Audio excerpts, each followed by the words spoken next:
और 3.5 सालों से जो ये मुश्किलें हैं ये कम नहीं हुई हैं, बढ़ती चली गई हैं। बढ़ती चली गई हैं क्योंकि आपको एक ऐसी सरकार मिली जो शुरू से ही गलत तरीके से बनी। शुरू से ही इन्होंने लालच की वजह से, सत्ता की वजह से विधायकों को खरीदा और एक सरकार को तोड़ के ये सरकार बनाई। तो शुरू से इनकी नियत क्या थी? इनकी नियत थी कि सत्ता में आना है, लूट मचाना है, अपने आप आगे बढ़ना है और जनता की मुसीबतों को पूरी तरह से नकारना है। यही इनकी नियत थी। अब ये सरकार आई, 3.5 सालों से क्या हुआ?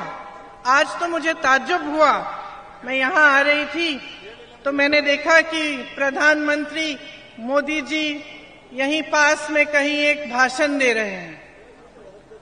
तो मैंने कहा मैं देखूं क्या कह रहे हैं। मुझे ताज्जुब हुआ कि जिसको दुनिया कह रही है या उनके लोग कह रहे हैं कि सर्वशक्तिमान, सर्वोपरि, सर्वश्रेष्ठ, विकास पुरुष, ये सब उनके बारे में कह रहे हैं। और ये विकास पुरुष जो हमारे प्रधानमंत्री हैं, कर्नाटका आके कह रहे हैं कि मेरा एक सपना था कि मैं कर्नाटका में विकास लाऊंगा, मेरा एक सपना था कि कर्नाटका को मैं पूरे देश में विकास का मिसाल बनाऊंगा। तो क्यों नहीं बनाया? आप तो सर्वोपरि हैं, सर्वशक्तिमान हैं, अंतर्यामी हैं, सब जगह आप ही आप हैं। तो आपने क्यों नहीं किया? अपना सपना साकार क्यों नहीं किया? और जब मैं पूछना चाहती हूं कि जब भाजपा की सरकार, आप ही की बनाई गई सरकार, जनता को 40% सरकारा बनके लूट रही थी, तो आप क्या कर रहे थे? लेकिन आज मुझे समझ में आ गया, जब ये लूट मच रही थी तो आपकी आंखें बंद क्यों थी? आपकी आंखें बंद इसलिए थी क्योंकि आप सपना देख रहे थे, बिजी थे, बहुत बड़े बड़े सपने देख रहे थे। तो आपने लूट मचने दी, आपने चोरी होने दी, आपने रोका नहीं किसी को। ये कैसी बात हुई? 40% सरकारा क्यों है आपकी सरकार का नाम? कॉन्ट्रैक्टर्स आत्महत्या कर रहे हैं आपकी सरकार में, चिट्ठी लिखते हैं प्रधानमंत्री जी को, सर्वज्ञानी अंतर्यामी जी को, कोई जवाब नहीं आता, कोई जवाब नहीं आता। आत्महत्या करते हैं किसान, कोई समस्या नहीं देख रहा है किसानों की, कोई राहत नहीं आती। इस तरह से हर स्तर पर कर्नाटका को लूटा और लूटते लूटते गवर्नेंस, किस तरह से सरकार चलेगी, कैसे हम रोजगार दिलवाएंगे, ये सब बातें सब भूल गए। आज चुनाव आया है, इधर उधर की बातें हो रही हैं। हम यूपी में जब कोई इधर उधर की ज्यादा बातें करते हैं तो हम कहते हैं भाई मुद्दे पे आओ, मुद्दे पे आओ। ये तो मुद्दे पे आ ही नहीं रहे हैं। मुद्दे क्या है? विकास, आपके लिए अस्पताल बनाना, आपके लिए शिक्षा के संस्थान बनाना, आपकी सड़कों को बनाना, आपके नौजवानों को रोजगार दिलवाना, मेरी बहनों को महंगाई से राहत देना, किसानों को आगे बढ़ाना, यही तो मुद्दे हैं। तो ये लोग क्यों नहीं बात कर रहे हैं इन मुद्दों के? 3.5 सालों से इनकी सरकार रही है, क्या किया इन्होंने? महंगाई इतनी बढ़ चुकी है कि आप, जैसे मैंने कहा, कुछ खरीद ही नहीं पा रहे हैं। किसान त्रस्त है, परेशान है, हर तरफ से उसकी परेशानी बढ़ी रही है। जीएसटी कर करके इतनी महंगाई बढ़ा दी है कि छोटे दुकानदार ही अपने आप परेशान हैं, उनके बिजनेस चल ही नहीं रहे हैं। जो मीडियम बिजनेस है, स्मॉल मीडियम बिजनेस है, वो चल ही नहीं पा रहे हैं। और लूट कम नहीं हुआ है बहनों और भाइयों, 1.5 लाख करोड़ रुपए लूटे हैं कर्नाटका से। 3.5 सालों में इतने पैसे की कोई सोच भी नहीं सकता। लेकिन हमने देखा कि भैया देखते हैं इन 1.5 लाख करोड़ रुपयों का बन क्या सकता था।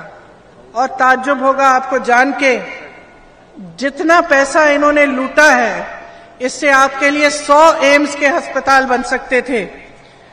2250 किलोमीटर लंबी 6 लेन की एक्सप्रेसवे बन सकती थी। 187 ESI हॉस्पिटल बन सकते थे। 30,000 स्मार्ट क्लासरूम, सोचिए 30,000 स्मार्ट क्लासरूम जिसमें बच्चे पढ़ सकते थे आपके, उनको शिक्षा मिल सकती थी। 30 लाख अफोर्डेबल हाउसिंग के घर, 30 लाख गरीबों के लिए घर बन सकते थे। और इन्होंने क्या किया उन पैसों को? उन पैसों को लूटा। और आज आपके सामने मुंह दिखाने लायक नहीं है। आज आपके सामने आपके मुद्दों पे बात नहीं कर सकते। इसलिए हर रोज कोई नया मुद्दा उठाते हैं जिससे आपके विकास, आपके जीवन, आपके रोजमर्रा की जो समस्याएं हैं उससे कोई मतलब नहीं है। आपने खुद ही देखा होगा कि बेंगलुरु जैसे बड़े शहर से कितनी सारी कंपनियां चली गई हैं इन 3.5 सालों में। मोटोरोला, एप्पल, नोकिया, ओला, सैमसंग छोड़ के चले गए। कोई चेन्नई गया, कोई हैदराबाद गया, क्योंकि लूट इतनी है कि इंफ्रास्ट्रक्चर ही खराब हो रहा है। बेंगलुरु जैसे शहर में, आपका भी शहर है, बेंगलुरु जैसे विश्व प्रसिद्ध शहर में 35 लोग गड्ढे के अंदर गिरकर मर गए। और यहां विकास के इतने मौके हैं, क्यों नहीं किए जा रहे? तो मैं आपसे कहना चाहती हूं कि हर स्तर पर, चाहे आप नंदिनी को देखिए, आपने बनाया नंदिनी। आज भाजपा की सरकार कहती है नंदिनी में दूध इकट्ठा नहीं हो रहा है, कम हो रहा है, अमूल को गुजरात से लाते हैं। लेकिन 3.5 साल पहले जब कांग्रेस की सरकार थी तो आपको क्षीरा भाग्य मिला, क्षीरधारे मिला, सब्सिडी मिलती थी दूध के लिए किसानों को 5 रुपए प्रति लीटर।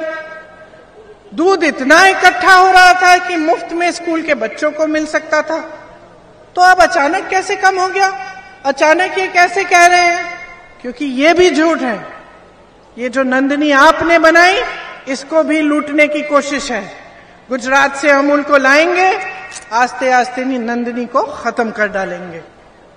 जिस स्तर पे आप देखें, जिस तरफ आप देखें, आपको सिर्फ लूटा गया है और मजाक उड़ाया गया है गवर्नेंस का। आज मेरे नौजवान भाई बहन यहां पे खड़े हैं, कितनों को सरकारी रोजगार मिला है? किसी को नहीं मिला है। और 2.5 लाख सरकारी पद खाली पड़े हुए हैं, लेकिन नौकरियां आपको मिल नहीं रही हैं। जो नौकरी के मौके होते हैं, रोजगार के मौके होते हैं, कहां से आते हैं? छोटे दुकानों से, छोटे बिजनेसों से, मीडियम बिजनेसों से। बड़े बड़े जो PSU होते थे, जो सरकार के होते थे, उससे बहुत नौकरियां बनती थी। और किसानों को मजबूत करके, खेती मजबूत करके और रोजगार बनता था। लेकिन इनमें से कौन से काम किए इन्होंने? कोई ऐसा काम नहीं किया। बड़े बड़े PSU अपने उद्योगपति दोस्तों को दे दिए, प्राइवेट कर दिए, वहां से नौकरियां बंद। जो छोटे दुकान है, छोटे बिजनेस है, उनको उनकी कमर तोड़ दी, आगे बढ़ नहीं पा रहे हैं। किसानों का तो पूछिए मत। आपके लिए यहां आपके प्रदेश में गन्ने का जो दाम है सबसे कम है। दूसरे प्रदेशों में 3500, 4000 का मिलता है, यहां सबसे कम है। तो ये परिस्थितियां भाजपा ने बनाई। और आपसे भी एक शिकायत है, आपने बनाने दी, क्योंकि आप बार बार चुनाव आता है और बार बार आपका ध्यान भटक जाता है। आप जवाब ही नहीं मांगते। आपने ये माहौल बना दिया है देश में, प्रदेश में, कि कुछ ना करे नेता, तब भी उसको मालूम होता है कि वो आके मंच पे खड़े हो जाएगा, कोई जज्बाती मामला उठा लेगा, धर्म की बात करेगा, जाति की बात करेगा, तो बस फिर से जीत जाएगा। तो अगर उसको मालूम है कि वो ये सब बातें करके चुनाव जीत सकता है, तो वो काम क्यों करेगा? इसीलिए तो काम करना बंद हो गया है। इसीलिए तो जवाबदेह सरकारें बनती नहीं है, क्योंकि जब मौका आता है चुनाव का, तो ऐसा ध्यान भटका देते हैं आपका मीडिया में ये सब डाल के और धर्म की बातें करके और इधर उधर की बातें करके कि आप भूल जाते हैं कि आपका वोट तो आपके लिए लगना चाहिए। आपका वोट आपके विकास के लिए, आपके बच्चों के विकास के लिए जाना चाहिए। आप भूल जाते हैं, आपके जज्बात उठ जाते हैं, आप भूल जाते हैं। तो इसीलिए मैं चाहती हूं कि आज आपके सामने खड़े हुए आपसे वोट नहीं मांग रहा है, मुझे आपकी जागरूकता मांग रही हूं। मैं कह रही हूं जाग जाओ, बहुत हो गया है, 10 साल होने वाले हैं। जब देखो मंच पे आके फिजूल की बातें करते हैं। अरे बताएं तो सही, 3.5 सालों में कर्नाटका में किया क्या? अगर किया है तो बता पाओगे। मैं बताती हूं कांग्रेस ने क्या किया जब कांग्रेस की सरकार थी। अन्ना भाग्य बनाया, क्षीरधारे, क्षीर भाग्य, पशु भाग्य, आरोग्य भाग्य, विद्याश्री, इंदिरा कैंटीन, ये सब तो कांग्रेस की स्कीम थी और इससे आपको सुविधा मिली। कांग्रेस की सरकारों ने राजस्थान में देखिए, छत्तीसगढ़ में देखिए, किसानों के कर्ज माफ किए हैं। छत्तीसगढ़ में 18 लाख किसानों के कर्ज माफ हुए हैं। ये कम नहीं है बहनों और भाइयों। आज भी धान का दाम सबसे ज्यादा छत्तीसगढ़ में मिल रहा है। चुनाव के समय कहा पुरानी पेंशन स्कीम लागू होगी, राजस्थान में लागू है, छत्तीसगढ़ में लागू है, हिमाचल में लागू कर रहे हैं। तो आप अगर जागरूक नहीं बनेंगे और आप खुद नहीं देखेंगे कि भाई 3.5 सालों से इनकी सरकार है, क्या मेरे जीवन में तरक्की आई है कि नहीं? मैं पूछ रही हूं आपसे, जब से बीजेपी की सरकार है कर्नाटका में, आपके जीवन में तरक्की आई है कि नहीं? सुनाई नहीं दे रहा, जोर से बोलो। नहीं आई? किसानों के जीवन में आई? मजदूरों को राहत मिली? मेरी बहनों को महंगाई से राहत मिली? आप नौजवान खड़े हैं, आपको जॉब मिला? तो जागो, जागो। देखो 3.5 साल से कुछ नहीं हुआ है। आपके जीवनों में मुश्किलें बढ़ी हैं कि नहीं? बढ़ी है ना? तो कौन बदलाव लाएगा? ये माहौल कौन बदलेगा? आप ही बदल सकते हो, खासतौर से तुम लोग जो नौजवान हो।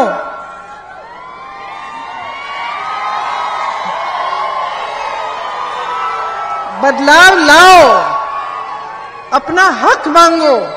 ऐसी सरकारों को मत लाओ जो आपका आदर नहीं करते हैं, जो आपका हक नहीं देते हैं। कांग्रेस आपको अपने हक देना चाहती है, इसीलिए कांग्रेस ने कुछ गारंटी बनाई है। क्या है ये गारंटी? 100% प्रगति लाएंगे। ये जो 1.5 लाख करोड़ रुपए इन्होंने लूटे हैं, ये हम किसानों के लिए, इनको मजबूत बनाने के लिए डालेंगे। 2.5 लाख सरकारी पद खाली पड़े हैं, शर्म की बात है। कांग्रेस ने ये प्रयास करेगी कि 1 साल के अंदर अंदर ये 2.5 लाख पद भरे जाएंगे। गृह ज्योति योजना लाना चाहते हैं हम। 200 यूनिट बिजली आपको फ्री मिलेगी। अन्ना भाग्य में आपको 10 किलो चावल मिलेगी। और ऐसी चावल नहीं जो मुझे एक महिला ने बताया 2 दिन पहले कि दीदी जो चावल हमें मिल रही है वो हम खा ही नहीं पाते। हम अच्छी चावल देंगे, आपको 10 किलो देंगे। युवाओं, एक युवा निधि स्टार्ट करेंगे। युवा निधि में जिसका ग्रेजुएशन हो गया है लेकिन नौकरी नहीं है, उसको हर महीने 3,000 रुपए सरकार देगी। और जिसका डिप्लोमा है उसको 1,500 रुपए हर महीने सरकार देगी। गृह लक्ष्मी योजना, मेरी बहनों, सबसे ज्यादा मेहनत आप करती हो। आप घर का बोझ, महंगाई का बोझ, समाज का बोझ उठाती हो। मैं जानती हूं कितना मुश्किल है जीवन। मैं जानती हूं कि इसके बावजूद सबसे कम सहायता समाज आपका करता है। इसीलिए कांग्रेस पार्टी आपकी मेहनत, को पहचानते हुए आपके लिए गृह लक्ष्मी योजना लाई है, जिसमें आपको 2000 रुपए हर महीने आपके खाते में जाएगा। आपको बस में जाने के लिए जहां भी जाए आपको बस का पास फ्री में मिलेगा। देखिए, जो खासतौर से शहरों में डिलीवरी का काम करते हैं, घरों में काम करते हैं, जो अस्थायी मजदूर हैं, इनके लिए बहुत कम सुविधाएं देती है सरकार। लेकिन आज जो ये काम कर रहे हैं उनकी भी मुसीबतें बहुत हैं। बड़े बड़े शहरों में जाते हैं, 4-5 लोग छोटे छोटे कमरों में रहकर सुबह से शाम तक मेहनत करते हैं कमाने के लिए, अपने परिवारों के लिए। तो कांग्रेस पार्टी एक न्यूनतम आय तय करना चाहती है घरेलू और डिलीवरी के कर्मियों के लिए, ताकि आपको एक मिनिमम वेज मिलना चाहिए, जिससे आपका कोई फायदा, आपका शोषण न कर पाए। इसी तरह से 3000 करोड़ रुपए हम बजट में अस्थायी कर्मी के कल्याण के बोर्ड में डालेंगे। ऑटो ड्राइवर के लिए, टैक्सी ड्राइवर्स के लिए भी हम एक ऐसी कल्याण का बोर्ड बनाएंगे जिसमें 50-50 करोड़ रुपए डाल के उनकी मदद और उनकी सहायता के लिए हम काम करेंगे। जो रुकी हुई सिंचाई की योजनाएं हैं, आप जानते हैं कई नदियों से जो सिंचाई की योजनाएं कांग्रेस ने शुरू की थी, उनको रोका गया। बीजेपी ने उनका कुछ भी आगे काम नहीं बढ़ाया। और जैसे कांग्रेस ने गोवा के साथ ट्राइब्यूनल बनाया था, महादाई जो प्रोजेक्ट था उसके लिए कि समस्याएं हम सुलझाएं, ये सब चीजें भी भाजपा ने रोक दी। तो हम इनको फिर से शुरू करेंगे ताकि आपकी सिंचाई में मुसीबतें कम हो। इसी तरह से हमने सोचा है कि जो छोटे दुकानदार हैं, छोटे बिजनेस वाले हैं, आपके लिए भी फंड्स बने, आपके एक वेलफेयर फंड बने, ताकि जितना नुकसान आपने लिया है इन 3.5 सालों में, उससे कुछ राहत मिले आपको। हमने light engineering, automobiles, electrical equipment में हम चाहते हैं कि नए नए उद्योग बने।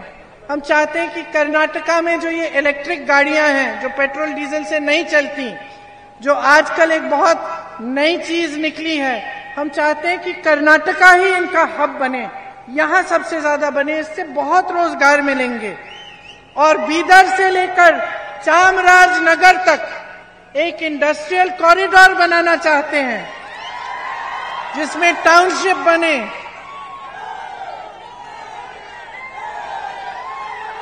और अनेक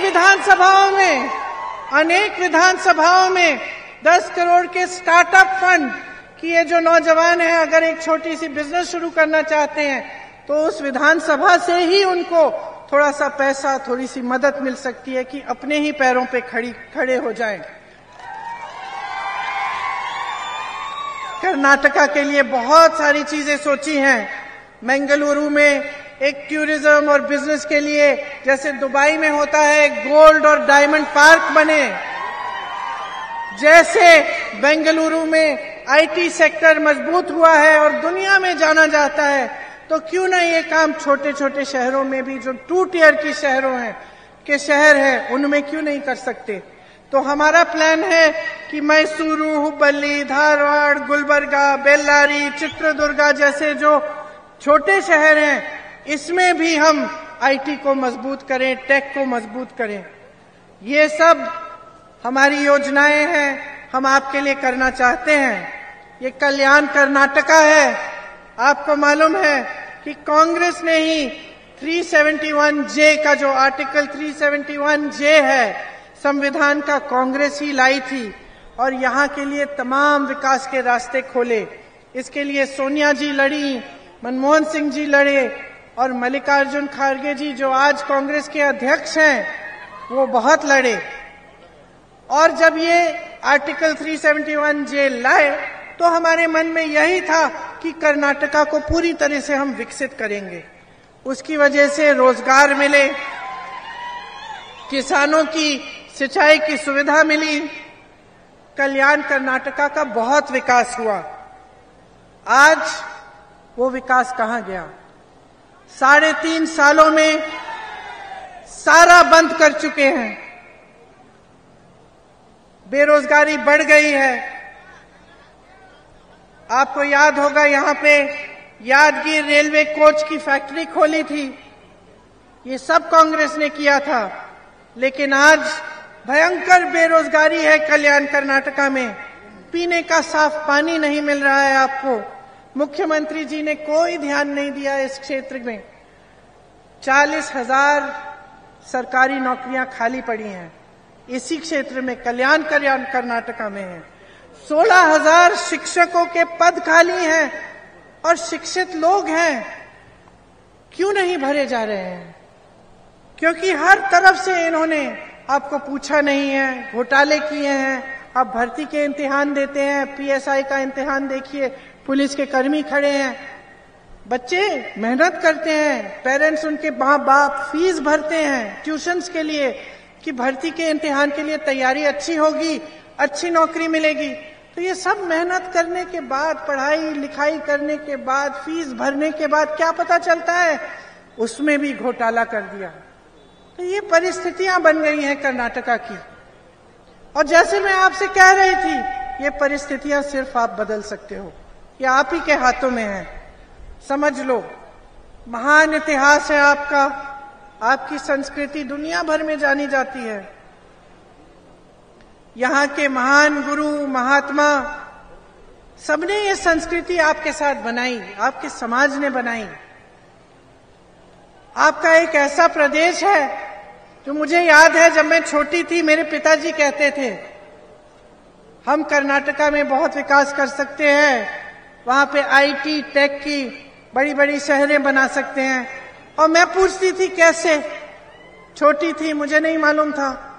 पिताजी ने कहा क्योंकि शिक्षित लोग हैं कर्नाटका में, इंग्लिश बोलते हैं, शिक्षित लोग हैं और टेक आईटी में बहुत शिक्षित हैं। तो ये दोनों चीजें जो हैं, जो इंग्लिश में भी भाषा इंग्लिश की भाषा में मजबूत है, आईटी टेक्नोलॉजी में मजबूत है, तो पूरी दुनिया में ये भागीदार बन सकते हैं जो आईटी और टेक आने वाला है। ये 1984-85 की बात कर रही हूं मैं।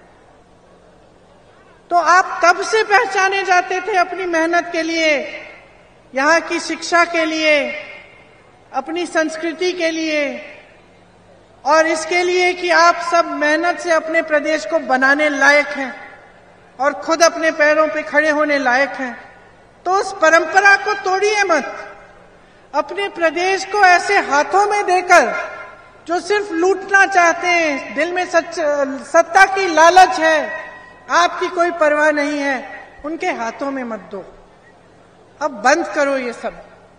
अपने विकास के लिए, अपने बच्चों के भविष्य के लिए, अपना वोट अपने प्रदेश के लिए, अपनी ही लिए दीजिए। तभी यहां पे विकास आएगा, तभी आपका प्रदेश फिर से दुनिया में पहचाना जाएगा। सारी कंपनियां वापस यहां आएंगी, रोजगार बनेंगे और एक नया भविष्य, एक उज्जवल भविष्य आप बना पाएंगे। तो यही मेरा आग्रह है कि आप जागरूक बने, अपनी शक्ति से अपना भविष्य अपने हाथों में लीजिए। इन लोगों की बातों में मत पड़िए। देखिए कांग्रेस ने आपके लिए कितना काम किया, क्या क्या योजनाएं लाना चाहती है, और कांग्रेस को एक इस तरह की बहुमत से जिताइए कि उस सरकार को कोई तोड़ ना पाए। एक मजबूत सरकार बनाइए, एक स्थिर सरकार बनाइए, क्योंकि एक मजबूत और स्थिर सरकार जो तोड़ी नहीं जा सकती है, बहुत काम कर सकती है। तभी उसका पूरा ध्यान विकास पे जाता है। नहीं तो जोड़ तोड़ की कोशिशें जब होती हैं बाहर से, तो सरकार का ध्यान भी उसे बचाने में चले जाता है। इसीलिए बहुत ही महत्वपूर्ण है, खास तौर से आपके कल्याण क्षेत्र के लिए, कि आप पूर्ण बहुमत से, भारी से भारी बहुमत से कांग्रेस की सरकार बनाएं और अपने भविष्य को एक बार फिर मजबूत बनाएं। आपने मेरी बहुत लंबी लंबी बातें सुनी, गर्मी भी हो रही है, अब मैं आपको छोड़ती हूँ। बहुत प्रेम दिया आपने, इसके लिए मैं हमेशा आभारी रहूंगी। एक बार मेरे साथ कहिए, कर्नाटका की, कर्नाटका की, कर्नाटका की। धन्यवाद। जय हिंद।